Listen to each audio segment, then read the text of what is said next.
Good morning. Uh, my first video regarding vacuum advancer for 2 engine. So marami nagtatanong bakit lumalakas daw gasolina nila. But definitely this is one of the reason ba't lalakas yung consumption ng 2 engine. Dahil siyempre wala nag-a-advance ang timing kung sira ang vacuum advancer.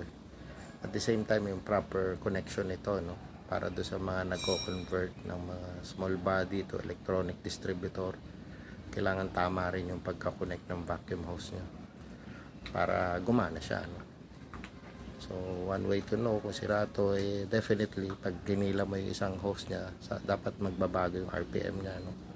Lahat yan nasa label ng hood ninyo kung how to timing it. Tatanggal yung vacuum side para mag-flat siya, no? Dead center 10 degrees, no?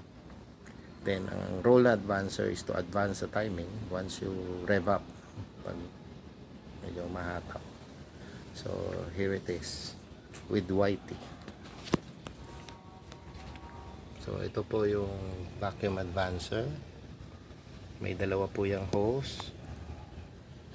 Yung upper vacuum didiretso po yan sa bimetal.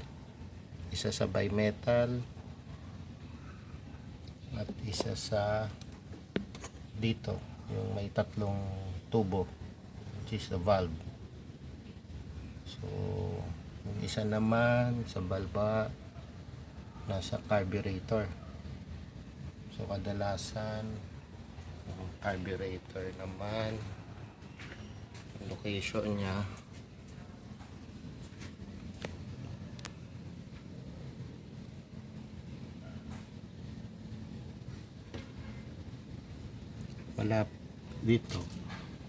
malapit dun sa screw ng pang-adjust ng hangin. So yung sa ibabaw nya, yun yung nasa pang-ilalim na vacuum line ng advancer.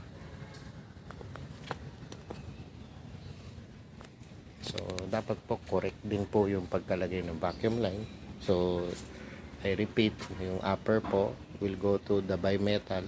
At the same time, dun sa valve nyo na yung may tatlong tubo, yung lower nandun sa ilalim ng carb, katabi po yun ng air adjustment. Okay, so till next time, ciao.